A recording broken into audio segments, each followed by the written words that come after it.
This video is made possible by the best Amped Outdoors lithium batteries. Simply the best battery you could buy with your money. Why?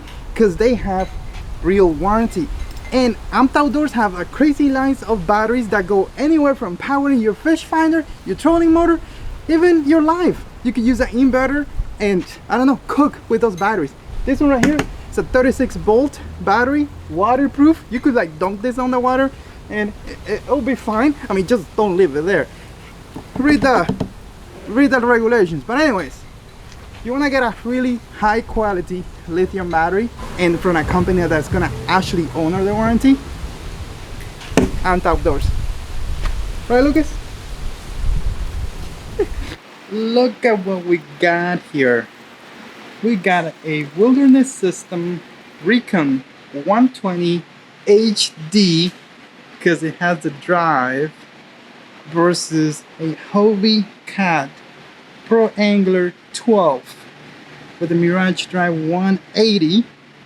And I wanted to do this comparison because these two boats, they're pretty similar in size. Not only in size, but if you look at it, like in terms of length and width, they're also about the same height, which is crazy to look at.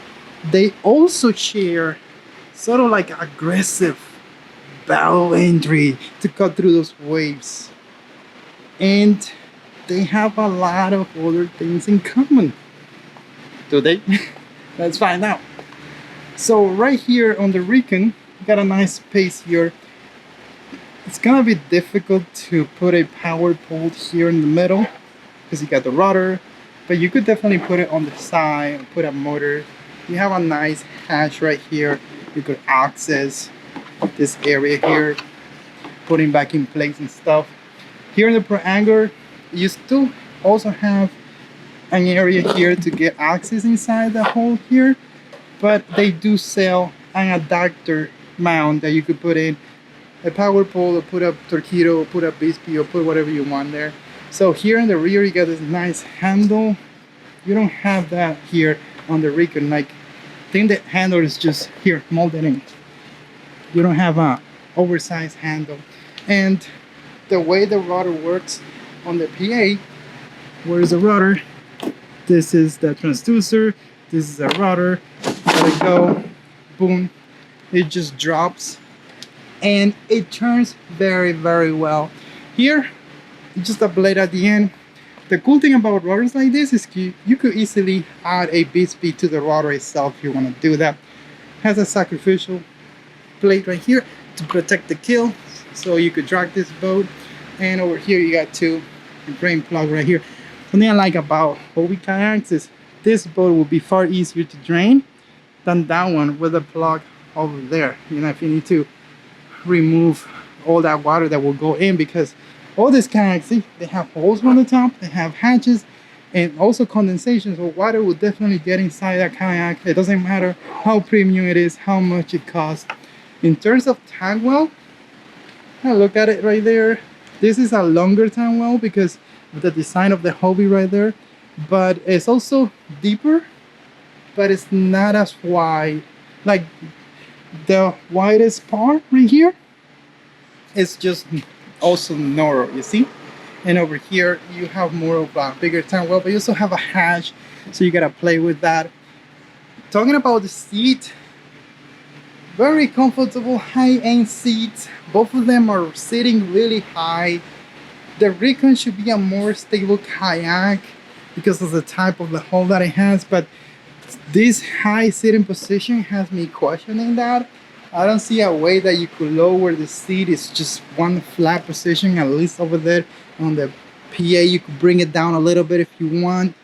You could definitely move the seat easy forward and back. I'm not going to do it here because I have one hand holding the camera, so it will be difficult to do, but once you're sitting down, it's going to be super easy to move the seat closer to the drive if you're a smaller person, or back if you are a bigger person. When you talk about controlling the boat, you got dual steering right here on the Hobie PA, and on the Recon you don't have dual steering, but what you have is the ability of moving that steering handle to the left if you need that. At least you have that choice, but you don't have it from factory that is ready to go with the 2 steering setup. Now under the seat here, in both boats offer that. You could definitely store tackle boxes, maybe put a little tray and things like that. You can put it under the seat. The deck here on the Pro Angler is more open. You definitely have more space to store things. You got horizontal rod holder storage. You don't have this on the HD,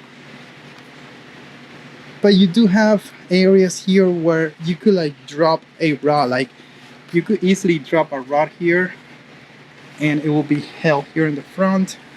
So you could definitely put rods on the sides, no problem.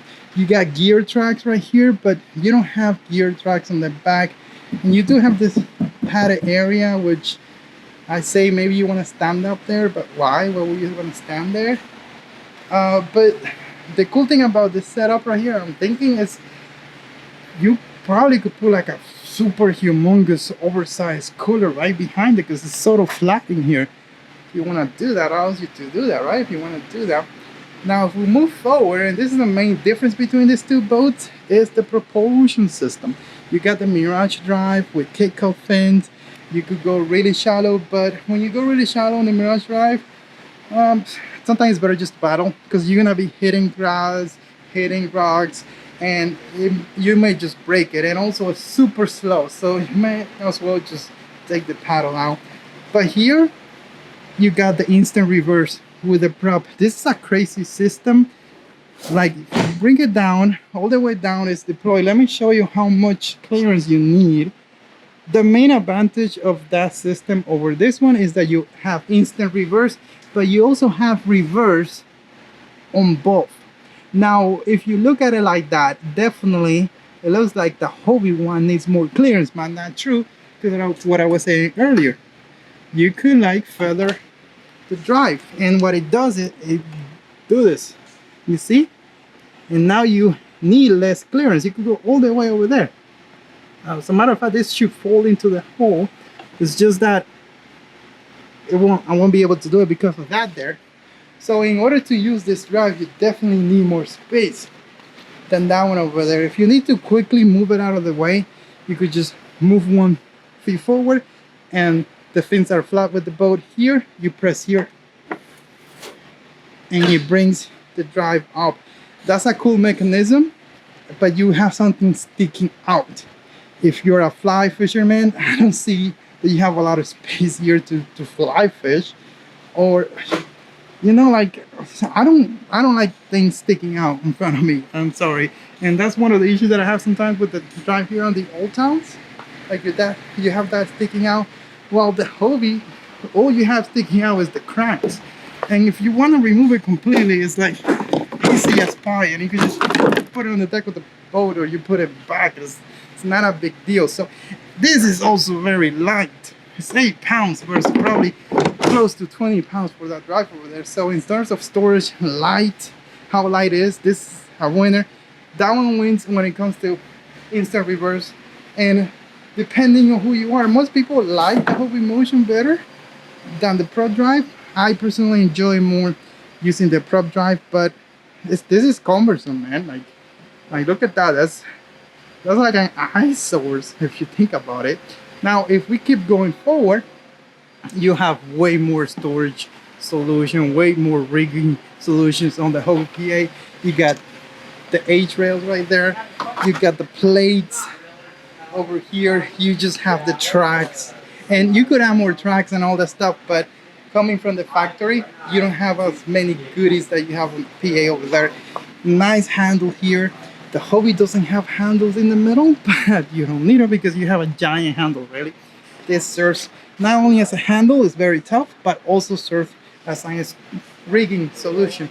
Now, another similar thing that these 2 boats have is the front hatches. This hatch is humongous, and I don't know how watertight it is. Like, I want to flip this boat and to tell you everything about it, because I think this is gonna get a lot of water when you flip this thing over, and it could be a problem. See, this doesn't offer a lot of strength here to really bring this down. and sort of like hold it down very watertight. Like this may get more water than this Hobie hatch right here. So I need to flip that boat. I don't know when it's gonna happen, but we have to flip it. And yeah, this, I think the Hobie is gonna get less water in, and that's not saying a lot. So the Recon is 38 inches wide. It has a different hull design. So on papers, the Recon should be more stable than the Hobie PA because it's wider. And you see that cat hole design? Yeah, I'll say it right now, the Recon will be more stable. Still having that super high seat could make it a little stable, so I want to flip it, but it should be more stable than the PA 12 because it's only 36 inches wide, because also the Hobie PA doesn't have that strong secondary stability. But again, I want to flip those. Now in terms of pricing, that's the major difference. Hobie PA 12, 45, 49, and if you look at the Recon, it's 28.19 MSRP. I'm showing you MSRP because prices always change, and you know, I don't want to say it's $2,600 and then when you come here it's 3,000 bucks. There you have it. Let me know which one is your favorite, which one will you get. Like, man, the difference in prices is humongous. Like, wow.